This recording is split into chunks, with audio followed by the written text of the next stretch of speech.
We're going to be taking a look at the country champs going on in the netball this weekend. But before we do that, it was another big round in the KNT last weekend. And Sally Bywater is joining us once again to discuss everything going on in the league. How are you today, Sally? I'm very well, thank you. It's another week down and it's great to be here. Very good. Glad to hear it. And let's get straight into it. There were a few not-so-close games over the weekend, and there was one pretty close game, but we'll start with the wider margins before we get to that one. So, Kybe Bolite 73 defeated Bordertown 46. Looked like a pretty easy win here. Yeah, obviously a very convincing win here for Kybe, and yeah, they were 43-20 up at half-time, so that really set up their game to have that 20-goal lead. It was warm conditions for both players, which really tested them, their fitness for the four quarters, but Kybe, yeah, fantastic shooting display here from their goalies and a great defensive effort all over the court. Bordertown much more competitive in the second half, but yeah, not good enough for Kybe last week. And I must note, Bordertown sitting winless on bottom of the table, but their percentage at 75, considering they haven't won a game, is actually not too bad. So it indicates they're not getting blown out a whole lot. They have been competitive, so I'm sure their first win probably isn't too far away. Oh, we'd hope not. It's not real nice being on the bottom of the ladder, but yeah, the games have been close. So anything could happen come the second half of the season. Let's hope they get some wins on the board. Most definitely. And moving on to our next game, Keith took down Kingston 62-44. And again, probably closer than some might have expected. Keith haven't lost a game yet, and Kingston just the one win over Bordertown a couple of weeks back. Absolutely, it's only less than 20 goals here, so 18 goals that Kingston went down. Beautiful conditions inside their stadium last week at Keith, which was a fast display. And it was great to see some young guns get on the court for Keith, and it was just their first senior game for their club, so that was great. But yeah, tight defensive game, 8-goal lead at quarter time, and then they just convincingly got on that. But Kingston won the last quarter by 2, which was a great effort by them to finish off strongly. So a brave performance there by Kingston, but Keith still staying undefeated, certainly still the team to beat. On to our next game, Penola hosted Lucindale, and they got a pretty comfortable win as well, 63-42, which, given their respective ladder positions, maybe was a little bit unexpected. Absolutely. Penola are really looking good this season. This scoreline says that. Lucindale probably middle of the road and probably need to get some closer wins against these top sides, but great defensive game here by Penola, shooting very well as well. And they finished the game off very strongly with a 20-8 last quarter, so went up by 12 in the last quarter, which really was a dominant effort by them.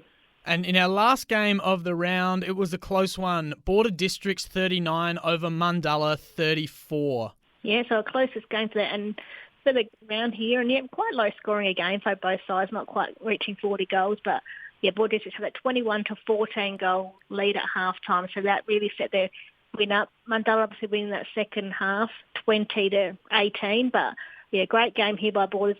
So Mundulla losing that one by 5, but Border Districts have only lost to Keith this year, so they're certainly one of the teams to beat. And for Mundulla, it shows that they're probably around the mark of competing with those top teams. Absolutely. They are really keeping those scores down for those top sides. So, come that second half, they might get more consistency on the scoreboard, get some more goals, which could lead them to win. So I think they'll be competitive very much so in that second half of the season. Yeah, it looks like on paper their defence is holding up strong with only allowing 39 points in Border District's win there, whereas in the other games, 73, 62 and 63 were the winning scores. So defence holding on strong, and of course, defence wins championships. So we'll keep an eye on them as the season goes on. And of course, Narracourt were on the bye this weekend, and it's going to be an extended bye because there's no games with the long weekend. We've got the country champs on instead. That's exactly right. So, yeah, they will have another break this week. And, yeah, obviously people might not be having this nice week off, but there obviously are some people heading off to country champs where we have 4 teams going. So that's another 40 players that get some game time this week. That's great. 40 players still getting game time. And is that covering the juniors and the seniors? It is, yeah. So we've got the senior team heading off, plus our 17s, 15s and 13s. So, which is just a fantastic. We love country champs, and now we hope to get some success again this year, and we really wish them all the best, plus our umpires and team personnel as well. And how are the prospects looking for the KNT to, do you win gold medals if you come first, or is there a perpetual trophy? What are they aiming to win? Yes, obviously we aimed to the winners last year with our gold medals, which is the first time we took out the championship. So they were very excited. So we can't go any better. So we hope to stay at that level. So we're really excited about that. And then the 17s, 15s and 13s, we play in pools to start with, and then we strive to make the Division 1 at the end. So which is, playing off for gold medals in the top grade. How many games are the girls looking at playing this weekend? Is it going to be a pretty jam-packed schedule over the few days? Oh, I think it will be. I think I'm just having a bit of a look, and our seniors are definitely going to have 5 pool games before they reach their finals on Sunday afternoon. And the juniors are playing about 11 games over Saturday and Sunday at this stage before finals on Monday. So they could be playing in proximity of 14 or 15 games for the weekend, which is a lot of netball. That is a lot of netball, and it's all right for the juniors who can sort of run and go and go and go all day, but a lot of respect for the seniors who are getting out there playing all those games, because I know if that were me, I would need ice on my knees for about a month afterwards, I think. So, yeah. Absolutely. I totally agree with you. Yeah, at least they're playing indoors, which will be quite nice for them, but obviously hard on those knees as well. Yes, absolutely. No, that's a very good effort by them. So we'll re-pick up with the KNT after Country Champs. Before we go, we'll just take a quick look at the A-grade ladder. So we've got, and we touched on it before, Keith sitting undefeated on top. Border Districts in second place at 5-1. Penola in third, 4 wins, 1 loss and a draw. Kaibi Bolite in fourth at 3-2. Mundulla at 3-3. Lucendale at 3-4. Narracourt in 7th at 2-4, Kingston at 1-5, and Bordertown on the bottom at 0-7. But like we said, their first win probably not too far away. Yeah, I think so. And you look at that ladder, it's still pretty quite close. It might be first to ninth, there might be 6 games difference, but there's a bit of a loggerhead there in the middle. So I still think anyone can make finals this year.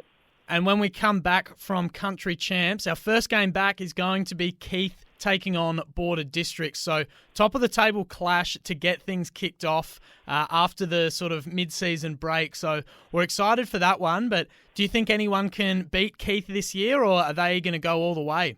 There's quite a possibility they will go the way, but I think they'll have some tougher games come this second half. They'll obviously come in against Border Districts for their first game after the break, which will be a good test to them. And I think, teams will really be wanting to beat them, so I think we'll see some tough games and some close games. So, I think Border Districts and Keith and Penola and Kaibi are probably your front runners, but those other teams will really want to get them beaten as well. So I'm really looking forward to the second half of the year. All right, as am I, and we'll keep tabs on that after Country Champs. But in the meantime, good luck and enjoy this weekend, and we'll chat to you next week. Sounds great. Thank you very much.